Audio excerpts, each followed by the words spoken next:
Welcome to Elevation with Yvette. I'm here with a quick Q&A from questions that I got from my social media. I hope you and guys enjoy the video. I'm about to get right into it. My first question is, why would a man date you for 4 years and act like he doesn't want you to do anything, but he's fucking out of both pants legs? My first response to this is, why are you with someone that you know that is with someone else, and why are you being loyal to them and you know that there were other people? Of course this person is going to keep dealing with you because you're letting them, have access to you, and they can do whatever they want to do. Who wouldn't be with someone like that? You have to put boundaries up and stop giving people access to you any kind of way. If you want more, then you're going to have to do more. Like, you can't blame the other person for things that you allow them to do. My next question is, if a man pays his own bills, cooks his own food, washes his own clothes, what does he need a woman for besides sex? Well, relationships are more than just sex. I mean, you have to have loyalty. You have to have someone that you can actually have a conversation with, and you have effective communication with them, so you can be on the same wavelength. That person's supposed to be your peace after you go out and battle the world all day. Like, you need that person to keep you grounded.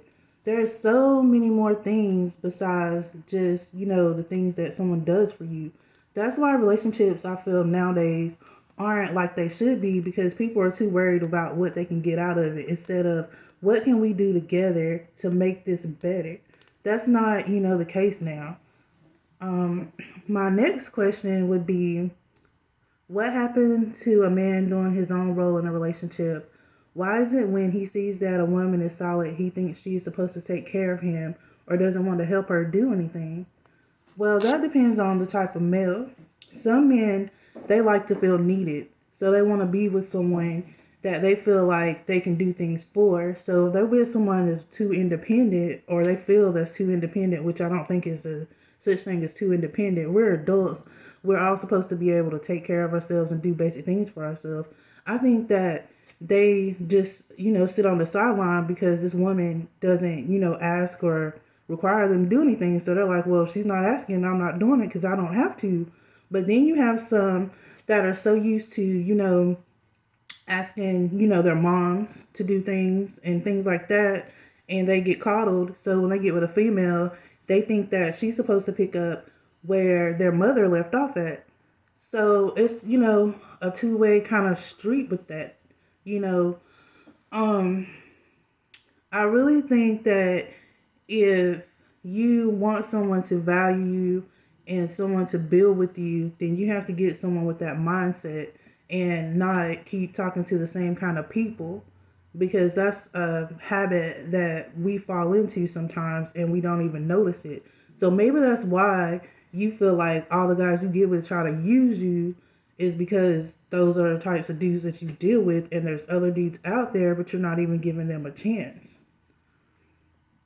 The next question I got was, do you think it's important to discuss your past sexual history with the new person that you're dating? I don't think that what you do in the past matters. When you're with somebody, it's what you two are building and what, the next level is going to be. I mean, we all have a past, we all have skeletons in the closet, and some people are more honest about things they've done while other people aren't. I feel like as long as, you don't have something major that, may come out later on, and the person be like, oh my God, why didn't you tell me, like, being a porn star, or you have some disease or something that you contracted sexually and you could potentially spread it to them and you didn't tell them. Other than that, I don't feel like your past sexual history should matter. The next one is, why is it more socially acceptable for women to be celibate than men? Most women say they are celibate for biblical reasons. Is that true? I feel like, there's a double standard in society. It's always been like that. Women, well, in American society, I'll put it like that. Women are not supposed to, be promiscuous. We're supposed to be virtuous and men are supposed to go out there and be fruitful and multiply, and it doesn't matter. And if a man isn't, wildly sexual, then oh my God, there's something wrong with him, or something like that. And then if a female's overly sexual, then it's like, oh, she's a hoe, she's this, she's that. When it's really a double standard. I feel like some women use celibacy as a sort of power. It's like, oh, I'm gonna make him wait for this, and if he waits for this, then he values me. But that's not the case, because if that's really what they want, it doesn't matter how long you wait, they still are gonna leave you after they get what they want. And as far as it being for biblical reasons, unless they're a virgin, then it's not for biblical reasons. It's because they've dealt with someone that, after they had sex with them, they left. Or they dealt with someone who, only came to them for sex, and that's all that they ever wanted out of them. So they feel like if I hold it back, it's going to make this person treat me different or treat me better, when that's not the case. And waiting, we're grown. If you want to wait, that's, your thing, but it's not going to change the outcome of the situation. You just have to make better choices in the people that you're dealing with, and holding on to sex or using sex as this big thing, like, it's not going to do that. And also, females get tired. Like, dating is hard. And so they just choose not to have sex, and just, they figure things out while they're being celibate, because sometimes, sex confuses things. And that's another reason why, women choose to be celibate. But for strictly like, oh, I'm doing this because it's the right thing to do, because that's what the Bible says, no, that's just a cop-out and an excuse. And sometimes women use that because they really aren't celibate. They just don't want to have sex with you. So they tell you that just so they can get out of it in an easy way. So that's that. The next question is, does size really matter? And yes, because, you have to at least be able to touch the G-spot to stimulate a female. And if you're even smaller than that, then they're not getting anything out of it at all. Because, you can be large or you can be small, but if you don't have any technique, or, your stroke game is whack or whatever, then it's not going to be good for the partner. But size does matter. It really does. What do women need from a man to have a major orgasm? I think that depends on the female, because each female's body is different. And for me, I have to have a real connection with the person before I can actually orgasm from sex. Like, I can come, but to have a really strong orgasm, it's just not going to come from just physical contact. It starts way before we even get into the bedroom. But that'll be another video for another day, and I'll get further into that topic. But that's my answer for that. My next question is social media ruining us as a society? I feel like in a way it is, because people tend to not think for themselves. It's more of what they see on social media, they follow, and they, think is real life. We have the instances of people that, they hold their, they hold like their imagery, like what they feel like they should be according to these Photoshop pictures, and trying to get their bodies to look like these people that, they didn't do it natural. Like, people forgetting what natural bodies look like. People are forgetting what real relationships are, because, we see all this stuff on social media that's become acceptable, and people are like, oh, well, if they can do it, I can do it. It's like people have forgot how to think for themselves and not follow trends. And it's like, whatever's on social media, then that's what it has to be. And, when we were younger, we didn't have all that. And we actually made decisions for ourselves and used more common sense, to be honest. So as far as that part, I feel like social media is really messing us up. And also, social media causes a lot of distractions.